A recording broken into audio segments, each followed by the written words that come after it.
La prière ne se résume pas dans le fait qu'on passe beaucoup de temps dans la prière, encore moins beaucoup de temps dans sa présence, qui fait à ce que notre prière soit exaucée. Mais le problème, c'est avoir la ferme conviction, la ferme certitude que ce que je demande à Dieu, je vais le recevoir.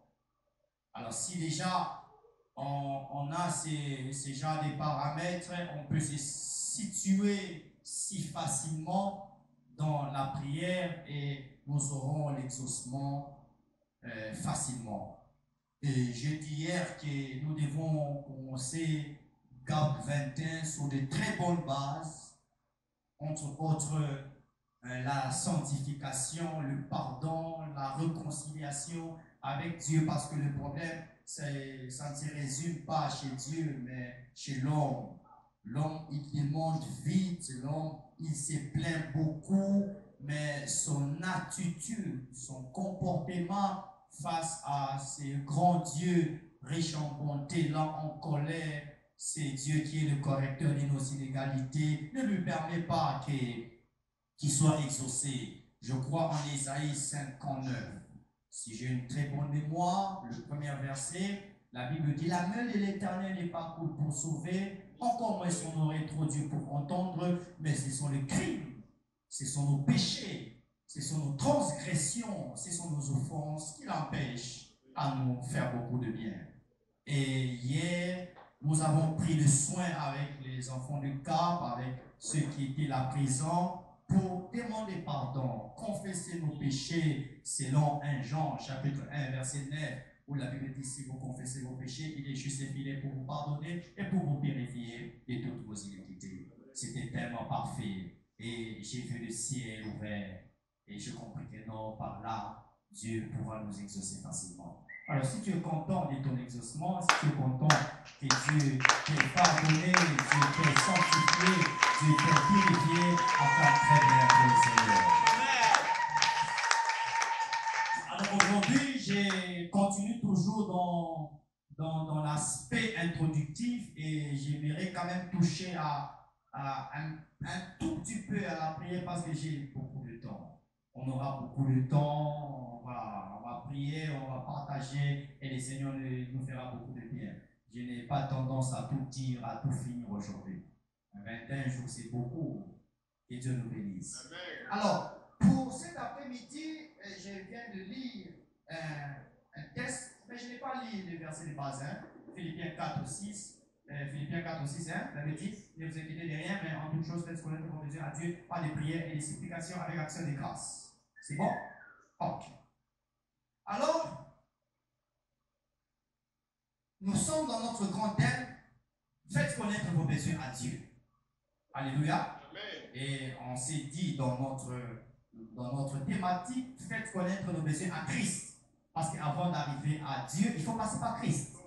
C'est pourquoi on a voulu vraiment respecter cette cohérence, cette intimité entre Père, Fils et Saint-Esprit. Et nous avons dit que nous sommes sauvés par Christ. Amen. Et toute ma vie, je prêcherai Jésus comme Dieu. Ah, ça, je veux. Jusqu'à mes derniers jours où on va m'enterrer, je vais prêcher Christ comme Dieu. Moi, je crois que Christ est Dieu. Pour moi, Christ n'est pas un messager. Pour moi, Christ n'est pas un envoyé. Pour moi, Christ n'est pas un fils de Dieu. Alors, j'ai tous les arguments, je vais vous le démontrer noir sur blanc, ce qu'on appelle la metaphanie, la présence de Dieu sous forme humaine. Il a fallu à ce qu'il puisse prendre la chair humaine pour venir sauver l'homme. Les péchés est entré par un seul homme, Adam, et le salut, la rédemption, la vie éternelle est entrée par une seule personne, Christ de Nazareth. Scandale pour les Juifs, folie pour les païens, puissance, gloire à l'Éternel. Alors, en scriptant, en analysant, en sondant les Écritures de Philippiens, je me suis rendu compte que l'auteur de cet épître, c'est l'apôtre Paul. J'aime beaucoup l'apôtre Paul. Il n'a pas fait parcours avec Christ, mais il est venu après l'ascension, c'est-à-dire le départ de Christ, mais il a maîtrisé les Saintes Écritures. il a relaté correctement les Saintes Écritures selon la pensée de Christ. Et quand il enchérit avec ses putres, il dit, par la grâce du Seigneur, j'ai fait plus que tous. Alors quand j'ai compris que c'est l'apôtre Paul, et j'ai compris que l'apôtre Paul est passé par plusieurs églises, dans plusieurs contrées, en évangélisant, en enseignant, en portant la bonne nouvelle. Et il a fini sa mission, entre autres, à l'église de Philadelphie, d'Éphèse, des Thessaloniciens. Alors, beaucoup d'églises où il était passé, il a proclamé la bonne nouvelle. Alors, l'apôtre Paul est revenu. Il a prêché Christ dans sa totalité, que Christ est Dieu, et les gens ont donné leur vie au Seigneur, les gens ont cru, et il est parti. À un moment donné, il a constaté que non, dans certaines églises, dans certaines communautés où il a eu la latitude, l'amabilité de proclamer la bonne nouvelle, il y a eu des problèmes. Comprenez-moi très bien, parce que mon souci à moi, quand je prêche, c'est pas trop crier, mais c'est faire comprendre les Saintes Écritures à la lettre. Parce que la vision de Cap, elle consiste à susciter les Saintes Écritures, elle consiste à susciter l'intérêt des Saintes Écritures dans la vie des enfants des Dieu et ainsi rafraîchir la soif de la parole du Seigneur selon Jean 4, 14. Mais celui qui boira de l'eau que je lui donnerai n'aura jamais soif. Et l'eau que je lui donnerai deviendra en lui une source d'eau qui jaillira jusqu'à dans la vie éternelle. Alors, les gens ont donné leur vie au Seigneur. Non, on a accepté Jésus. On a accepté Jésus comme le Seigneur et Sauveur. Ils se sont fait baptiser. Je crois qu'ils ont renié des commandements, des principes, entre autres, accepter Christ comme Seigneur et Sauveur personnel. Et c'est goût d'eau, se faire baptiser au nom du Père, du Fils et du Saint-Esprit. Alors, quand ils ont réuni ces deux commandements, ces principes, ils sont restés, l'apôtre Paul est parti. Mais l'apôtre Paul apprenait plus tard, cette fois-ci c'est à l'église de Philippe, donc aux chrétiens, aux Philippiens, à la communauté philippienne, qu'il y avait des petits soucis entre eux.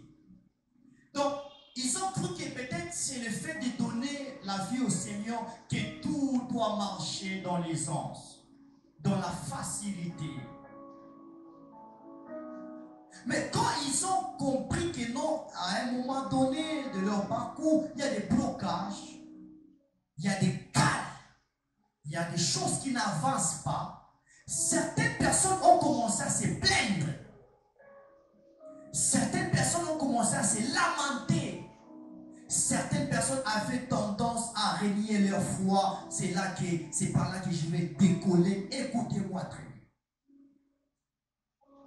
Quand ils donnaient leur vie au Seigneur, ils croyaient que non, tout allait, ça sera la facilité, la facilité, la facilité.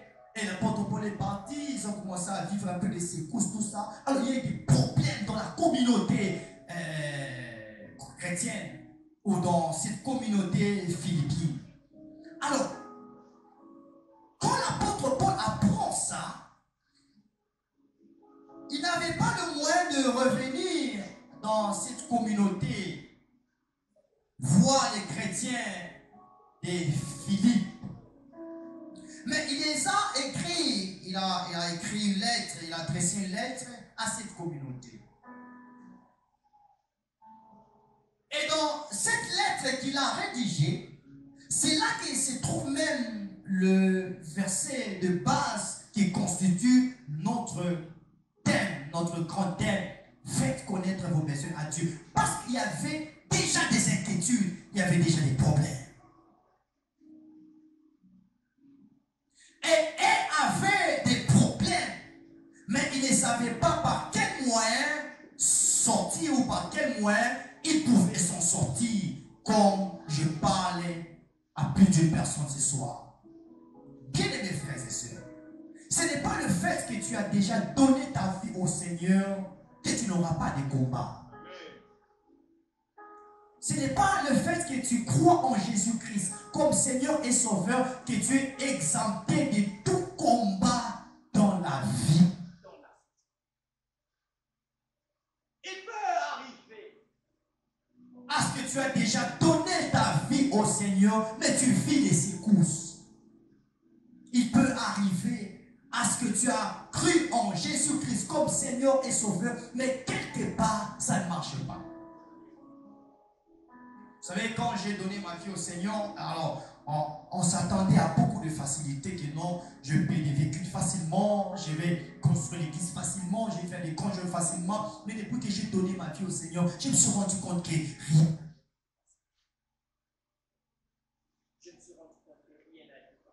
Rien n'a jamais été facile, mais gloire soit rendue à Dieu, je ne l'ai jamais régné, même une fois. Alors, je suis venu parler à un cœur brisé cet après-midi.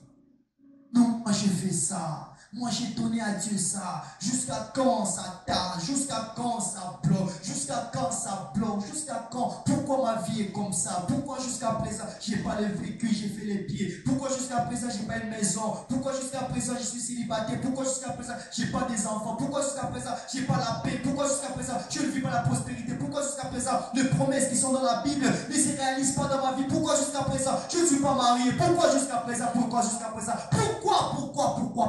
Pourquoi? Alors, c'est genre des questions, mais plusieurs personnes ont des bandages. Et si on n'a pas une foi ferme, ça nous fait baisser la foi et on perd l'expérience. La Bible dit Abraham espéra contre toute expérience. C'est-à-dire, Abraham également était dans les pourquoi, mais il ne trouvait pas toujours de solution. Mais ce qui est bon avec Abraham, la Bible dit, il espéra contre toute expérience. Alors même quand tu es venu à la prière ce soir, tu t'es dit, rien de tout par la vie. Même quand tu as appris le cas 21, tu t'es dit que j'essaie seulement, mais parce que je suis déçu. Vous savez, il y a beaucoup de gens qui sont déçus ce soir. Il y a beaucoup de gens, je vous dis. Il y a beaucoup de gens qui ont les cœurs brisés. Il y a beaucoup de gens qui ont des cœurs. C'est pourquoi à l'église, moi je ne condamne pas les gens. Ça je vous dis. Et jusqu'à un moment, je ne l'ai pas. Je n'ai pas l'évangile de la condamnation. Mais j'ai reçu l'évangile pour fortifier une personne, pour encourager une personne, pour vraiment donner des très bonnes paroles aux gens. Parce que les gens que vous voyez ici, ils ont beaucoup de problèmes. N'ayez pas tendance à les condamner. Non, pourquoi lui ne prie pas? Non, pourquoi lui ne fait pas ça? Ne condamnez pas les gens. Non, pourquoi lui ne vient pas? Pourquoi non? Les gens ont beaucoup de problèmes. Les gens ont reçu des coups. Les gens ont reçu des chocs. Mais parfois, c'est des personnes, quand ils entendent parler d'un homme de Dieu, ils sont la colère. C'est des personnes, quand ils entendent parler d'un ministère, ils sont la colère. D'une église, ils sont la colère. Pourquoi? Ils ont été déçus. Et j'ose croire que la même déception que vous avez reçue, vous avez reçue. Et il y a également les chrétiens des Philippiens qui avaient reçu cette déception. Ils croyaient que non, tout sera automatique. Tout va partir dans l'essence, va fonctionner facilement, vont se dérouler facilement. Mais à un moment donné, on sent le blocage. Et à un moment donné, dans ta vie, tu sens le blocage. Vous savez, aujourd'hui, j'ai cherché l'argent. Et je me suis rendu compte, j'ai dit que non, je vais avoir $500, aujourd'hui $500. Et j'ai fini, il est 18h57, j'ai fini la journée avec $50. J'ai sorti une colère, j'ai dit pourquoi ça? Des questions, des inquiétudes arrivent chez plusieurs personnes. Mais j'ai cherché ça. Alors quand j'étais pas là, tu te dis que non, le pasteur n'est pas, c'est lui, c'est moi qui parle, Mais tu n'es pas le premier à être inquiet. Alors, revenons dans notre test. Paul apprend que de l'autre côté, il y a déjà des soucis. Paul apprend de l'autre côté qu'il y a déjà des inquiétudes. Alors, Paul écrit la lettre et il y a une bonne phrase qui m'intéresse dans cette lettre. Là, il s'adresse à cette communauté, aux chrétiens de Philippe, de cette église-là. Et il leur dit ceci aux Philippiens. Il leur dit ceci. Certes, avez reçu Christ comme Seigneur et Sauveur. Certes, vous avez choisi la bonne part, la bonne part, la bonne part. Mais il peut arriver à ce que le problème arrive, les soucis arrivent, les difficultés arrivent, l'angoisse arrive, la persécution arrive, les désastres arrivent, les déserts arrivent. Mais bien que ces choses peuvent arriver, il y a un remède. Quelqu'un ne m'a pas entendu. Quelqu'un ne m'a pas entendu. Donc, ces choses-là peuvent arriver. Les soucis, l'échec, la honte, ces choses-là peuvent arriver. Mais sachez qu'il y a un remède. Alors, je suis venu parler ce soir à celui qui s'inquiète. Tu as du mal à dormir, tu as du mal à se reposer, tu as du mal à faire une percée, tu as du mal à faire un avancé, tu as du mal vraiment à se développer. Bien, mes frères et sœurs, quels que soient ces problèmes, il y a un remède. Oh, quelqu'un n'a pas entendu. Quel que soit ton souci, il y a un remède. Quel que soit ton problème, il y a un remède. Quelle que soit ta maladie, il y a un remède. Quel que soit tes blocages, il y a un remède. Quel que soit bien les cas qu'on peut te mettre, il y a toujours un remède dans la vie.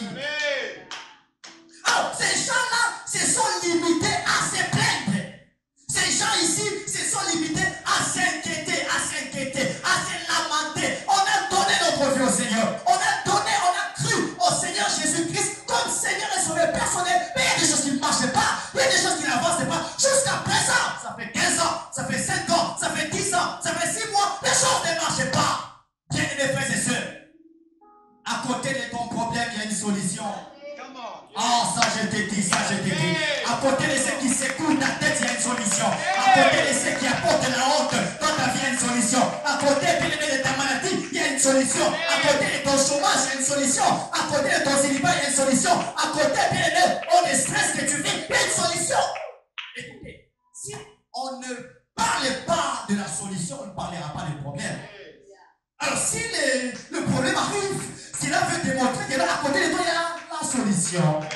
Alors, comme tu n'es pas sage, tu n'es pas souple, au lieu d'appréhender, de saisir la solution, tu vis déjà dans ton problème. Alors, tu peux prendre une décision, tu peux vraiment prendre une décision, de te séparer de ton problème, de quitter ton problème, de divorcer de ton problème. Ça peut arriver. Alors, ils se sont rendus compte que non, ils sont dans la force.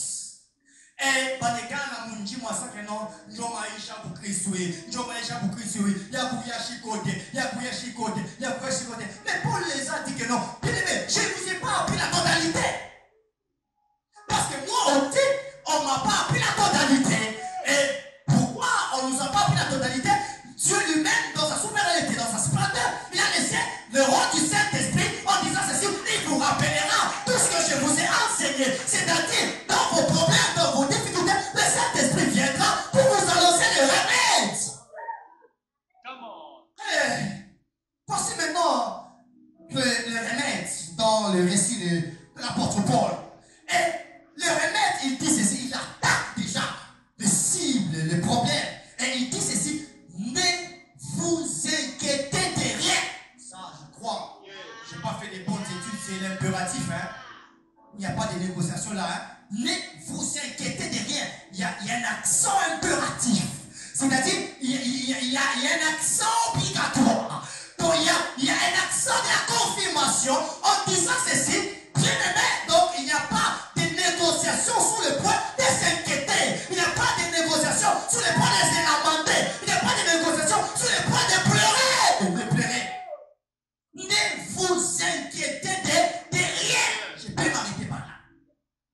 L'apôtre n'a pas dit ceci. Ne vous inquiétez ou inquiétez-vous seulement du point A et le point Z, inquiétez-vous. Ça, j'aimerais être d'accord avec l'auditoire. Parce que tout ce que j'essaie dans ma vie, c'est dispenser la parole du Seigneur. L'apôtre a été clair en disant, ne vous inquiétez de rien. Écoutez-moi. Ne pensez pas à ce que vous avez laissé à la maison. Ne pensez pas au contrat que vous avez signé demain. Mais écoutez cette bonne nouvelle. L'apôtre n'a pas dit, inquiétez-vous en partie. Est-ce que tu entends?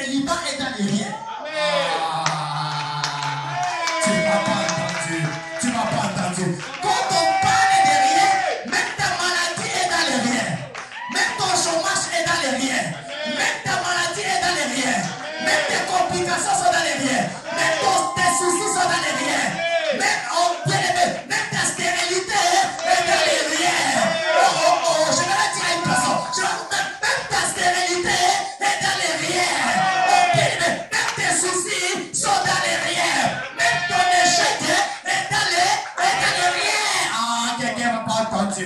Quelqu'un n'a pas entendu. Écoutez, je peux vous dire quelque chose. Je ne vais pas commencer à prêcher. Oh, j'ai des bonnes choses à vous dire. Je peux vous dire quelque chose. Je peux vous dire quelque chose. Oh, je peux vous dire quelque chose. L'apôtre Paul les a présenté un Christ enveloppe. Mais il fallait qu'elle-même découvre un Christ dans sa totalité. Quand l'apôtre Paul les a présenté Christ, il les a dit ceci, cet homme peut tout. Cet homme est capable de tout. Mais il fallait qu'individuellement, alléluia, non pas collectivement, mais individuellement, qu'on puisse découvrir la capacité de Dieu, la capacité de faire, la capacité de délivrer, la capacité d'opérer. Je vais annoncer à une personne, tu vivras la capacité de Dieu d'une manière individuelle. Ah, tu ne m'as pas entendu, tu ne m'as pas entendu, tu ne m'as pas entendu. L'évangile, écoutez, l'évangile était prêché dans sa totalité et exclusivement, c'est-à-dire à tout le monde. Nous sommes capables, nous anaweza, bado yako kumbela, mio, Yesu anaweza, Yesu anaweza, Yesu anaweza. Mais ça c'est limite pas par là. Là, c'est dans la dispensation. Mais il a fallu qu'on vit dans l'individualité. Kuweza kwa Yesu. Beko mbia mangaida leo. Mambo yako, ipo mshike uwe moyo. Yesu aweze. C'est pourquoi, cependant, en effet, je vais te trouver un moment. Pour l'autre, c'est son cœur. Pour l'autre, c'est sa tête. Pour l'autre, c'est ses pensées. Pour l'autre, c'est ses pieds. Pour l'autre, c'est ses mains. Pour l'autre, c'est ses enfants. Mais quelle que soit la forme de ton problème, quelle que soit la durée de ton problème, quelle que soit la grandeur, la gravité de ton problème, mais ça n'échappe pas au mien. Ça n'échappe pas au mien de Christ. Ça n'échappe pas au mien que l'apôtre Paul a dit. Ne vous inquiétez de rien.